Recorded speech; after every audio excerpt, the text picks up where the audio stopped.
Hey friends, it's Jamie here at Big Oaks Little Farm, and tonight I am going to show you how I am building a worm compost bin.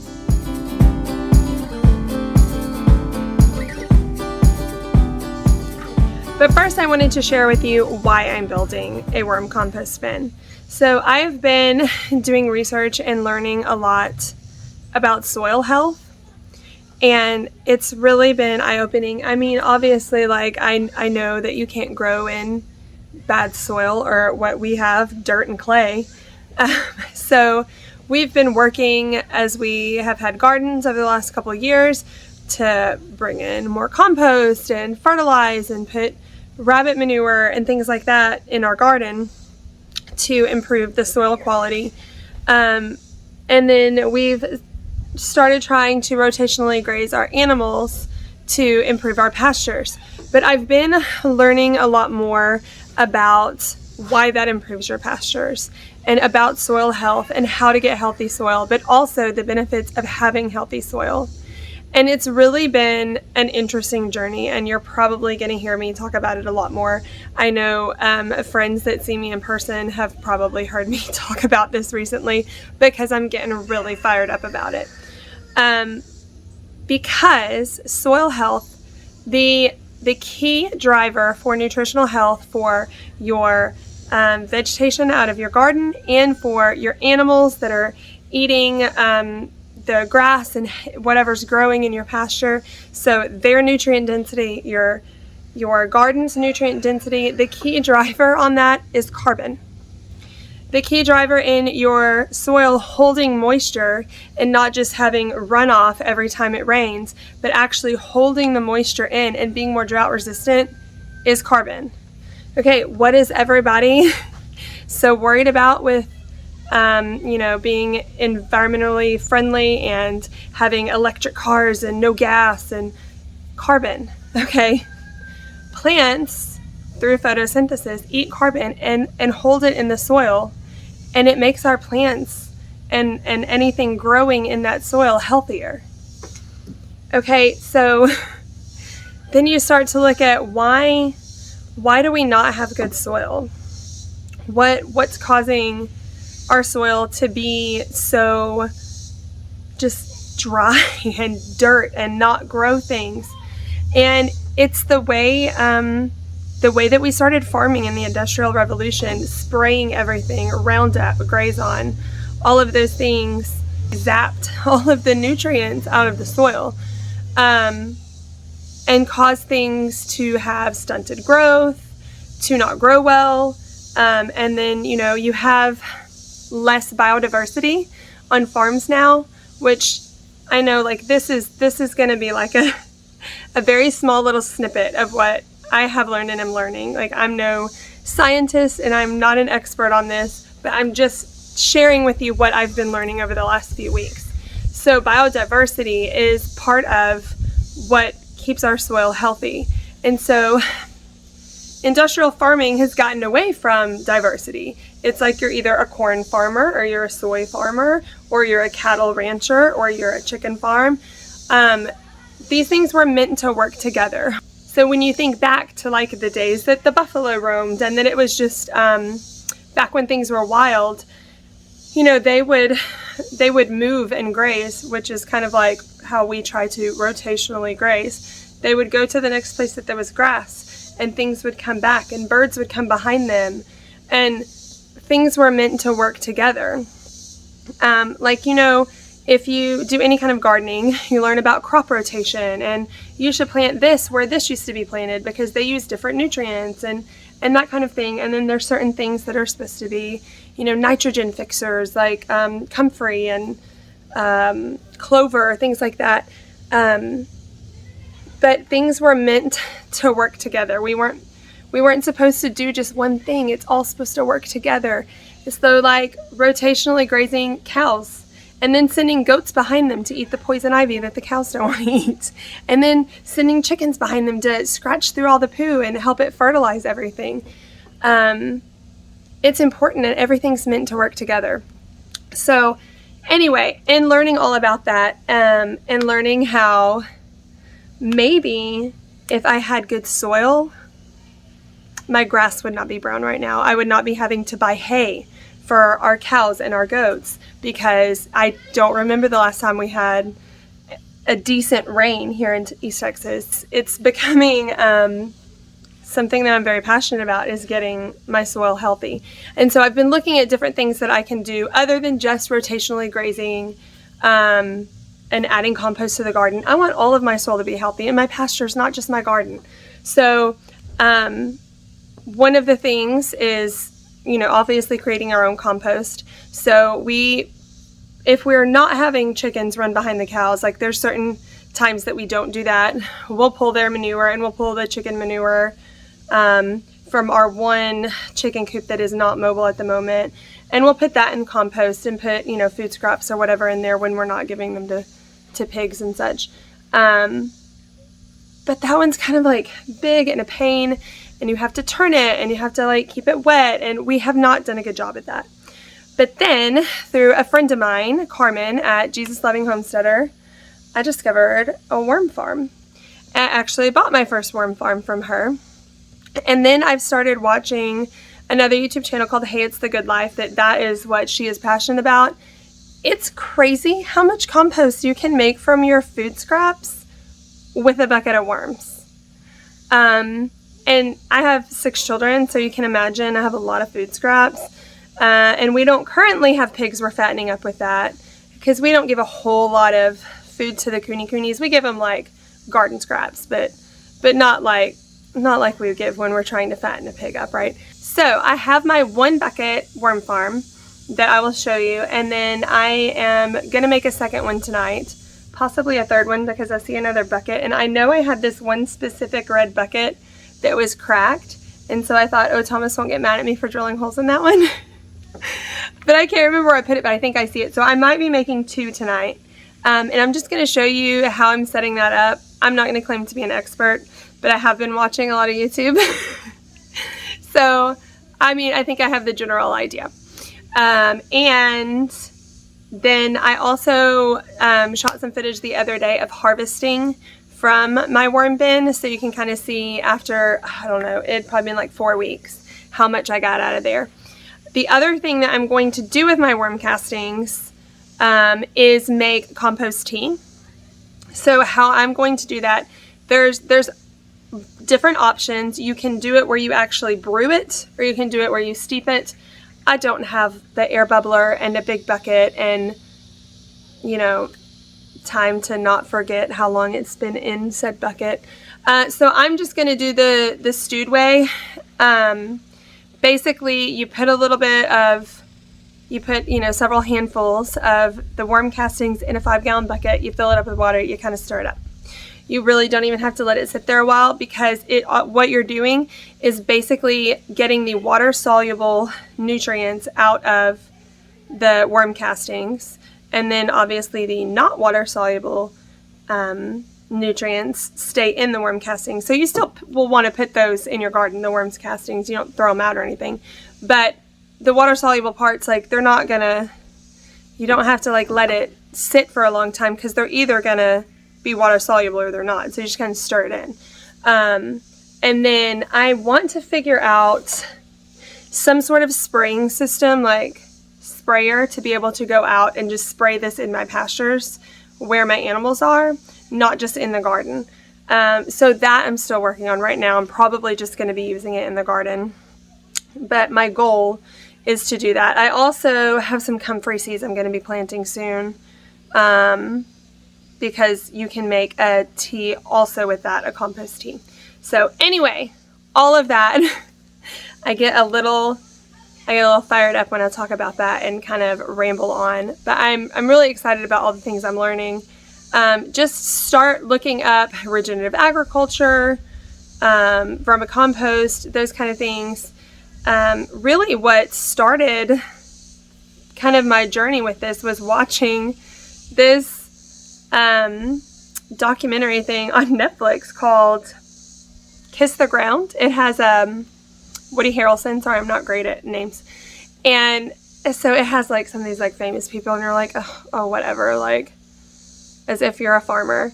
But there was a lot of really interesting information in that really opened my mind into like looking at things that, like, you know, I've heard, you know, soil health is important and different things before, but like really kind of motivated me to learn more about it. And so that's where I am right now. So let me show you how I'm going to make this worm bucket. All right, so I could not find the bucket that had a crack in the bottom of it, but I did find this bucket that is cracked here. The handle's broken, so I know Thomas will not care that I drill holes in this bucket. Okay, so the first thing I'm gonna do is drill probably like 5 or 6 holes in the bottom here, and then I'm gonna drill holes about this high up all the way around.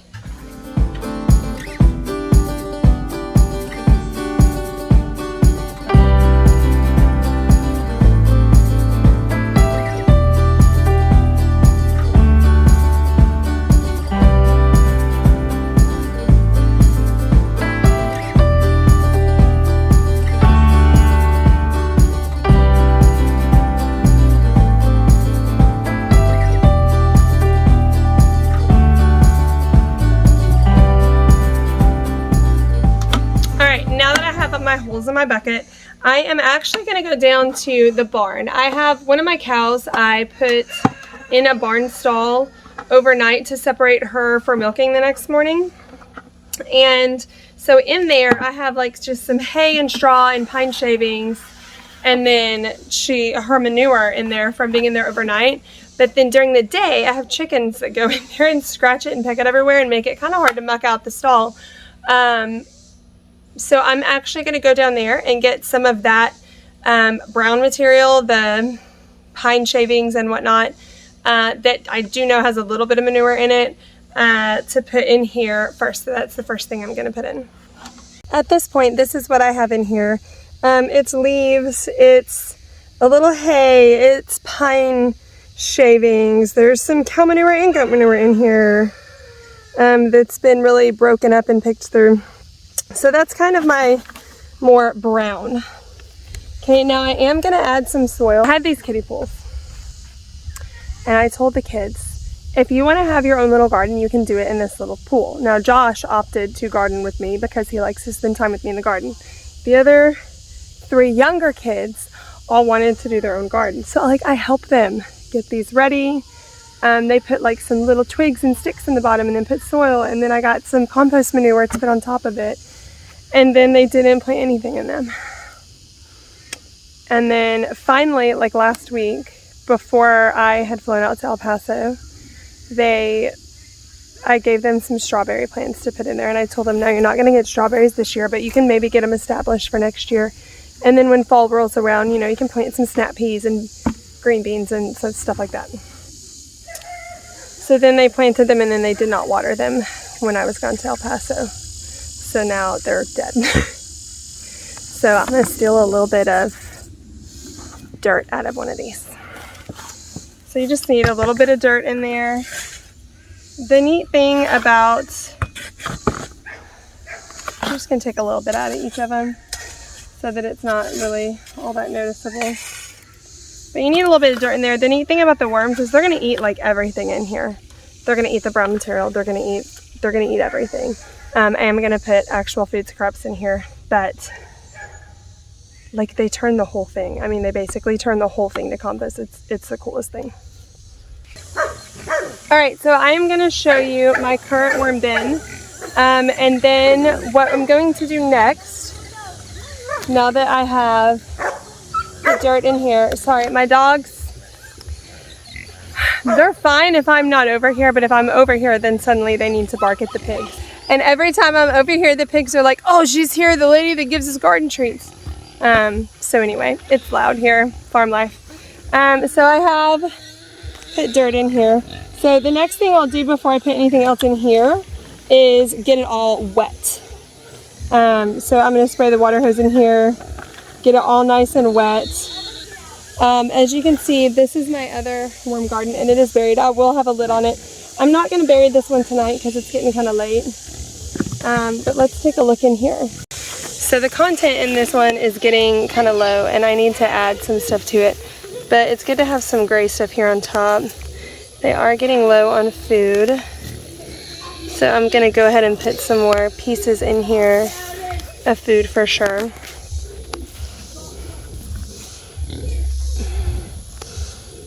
Dig down in here a little bit.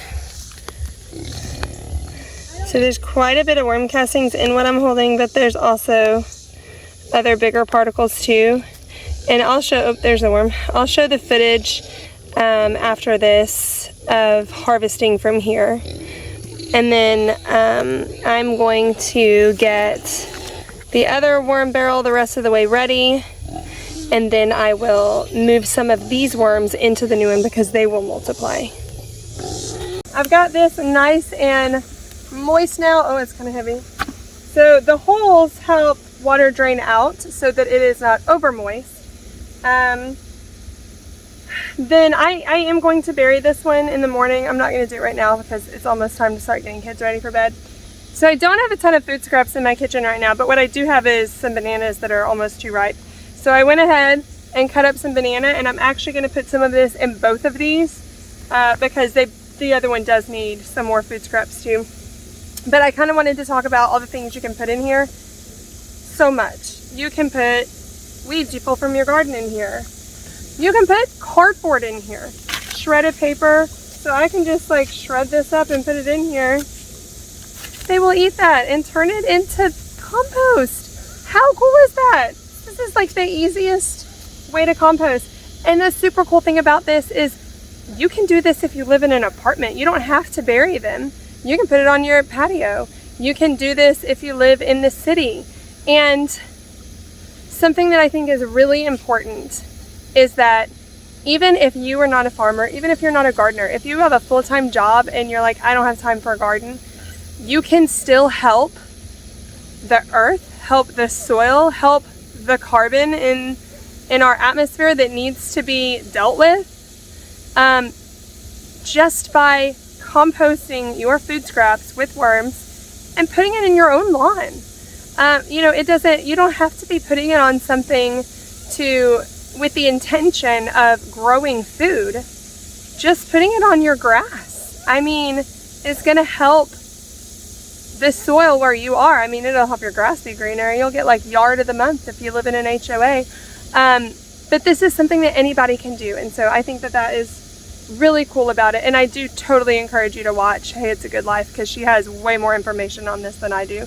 I'm just barely getting started with this. And she has like literally a course you can sign up and take, which I would love to do at some point. So anyway, I'm gonna get these bananas in here. I'm gonna pull some worms out and put in my new bucket. And then I'll top it off with some brown, so leaves, dry grass, things like that. And then I'm gonna put a lid on it, and tomorrow morning I'll come back out and bury it. All right, so I have scooped out some worms here. I mean, there's maybe like 15 in this little bunch that I have here, and that's enough. They love bananas. I actually learned from a friend today, bananas, that like overripe bananas attract butterflies. She learned this at a butterfly like museum sanctuary type thing, and then did, whoa, sorry, there is a really big, what is that? A very scary bug. Y'all, bugs normally do not scare me. I literally have beehives. But this thing was like this big and striped and looked like it could sting the fire out of me. I don't know what it was. Okay, anyway.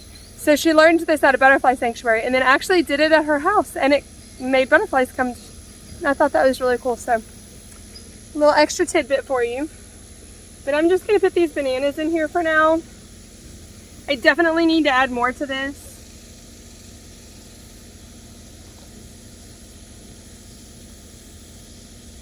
But you really just can kind of put that on top and then put just some brown material. Like I have this that I always put on top. I'm gonna go grab some brown stuff to put in it, put the lid on, and that's a wrap for today.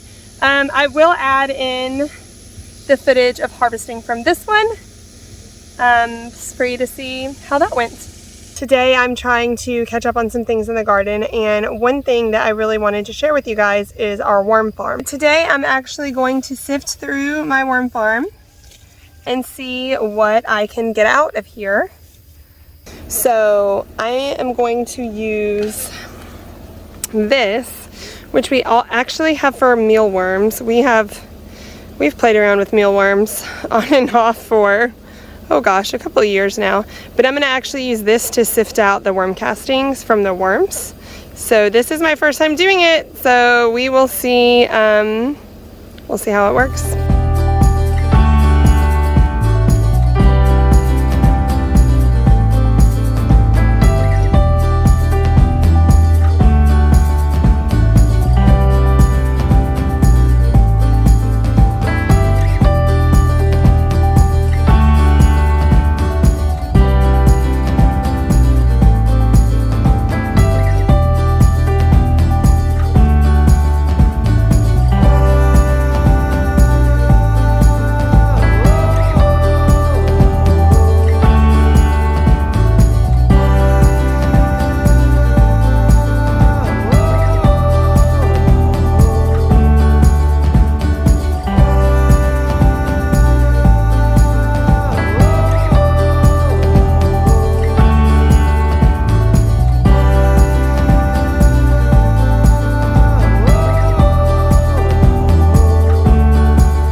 So I just weighed my tray of compost here. It was 9 ounces, which doesn't seem like much, but it fills this whole 9 by 13. So I'm excited about it. I really feel like there's a movement that has begun, and I hope and pray will continue to gain ground quite literally with regenerative agriculture, permaculture. We have to improve our soil and save our soil if we're going to save our planet, truly. All right, guys, I hope that was helpful. I hope you learned something new, and I hope you feel motivated to go love and treat your soil well. You guys have a great night. Happy homesteading.